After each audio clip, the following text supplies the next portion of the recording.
Бәріңізге ассалаумағалейкум. Бірде марқұм Ислам Кәрімов пен біздің елбасымыз жекелей әңгімеге тоқталыпты. Маңғазданған Өзбекстан басшысы, біздің әрбір өзбектің үйінде 2 ДАЕВ Nexia көлігі бар. Бай болсаң біздей бол деп қалжыңдаған екен. Сонда біздің елбасымызда қалыс қалмай, сендердің әрбір үйлеріңде 2 көліктен болса, біздің әрбір қазақтың үйінде 2 өзбектен бар деген екен. Ал сізге мұны білген дұрыс.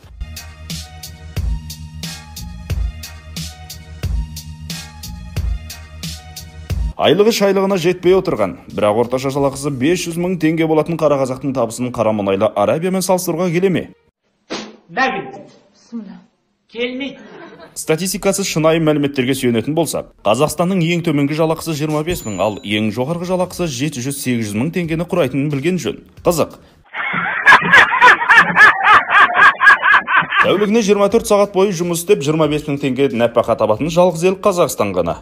Мемлекеттік мекемелерде 25-30 мың теңгені місе тұтып жүргендердің қатары еден жуушы, дала сыпырушы, даяшы, бала күтуші, күзетші, санитаркалармен толығып тұр. Ал Арабияның орташа табысы теңгемен шаққанда 1.750 мың теңгені құрайды. Олардың біздікіндей топырақ емес. Бетонды ғана тазалайтын көше сыпырушылары бар болғаны 150-200 мың теңгені қалтаға басатын болса, бала күтуші, еден жуушы, аспазшылары 347 мың теңгеге жан бағады. Валюталарының құнды болғаны соншалық олар үшін бұл ақша жыл 12 айға жетерліктей табыс көзі деп есептеледі.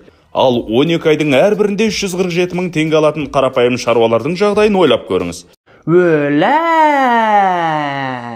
90 минуттық мәжіліс өткізіп, соның 89 минутында ұйықтайтын қарынбайлар біздің қарапайым халықтың қадірі мен сабырын қай кезеңде ұғынады екен. Депутаттарымызға келетін болсақ, 700 мың теңгеден 1 миллион теңгеге дейін табыс табады. Леви жолмен қалтасын толтырғанын айтпағанда осындай жалақыны жымқырады. Жақындаған Арабияның басшысы шенеуніктерді жалақыдан шеттейтінін мәлімдеді. Теңгемен шаққанда олардың атқа мінерлері 2.458 мыңды қанағат тұтатынын растады. Арабияның ұстаздары 2.100 мың теңгемен тек баланы ғана оқытады. Ал бізде бала емес, барып кел шауып келдің адамы универсальный солдат сынды мұғалімдердің орташа жалақысы 150 мың теңге ғана. Қазақстандықтар соғанда мәз мейрам, әйтеуір өлместің күні ғой.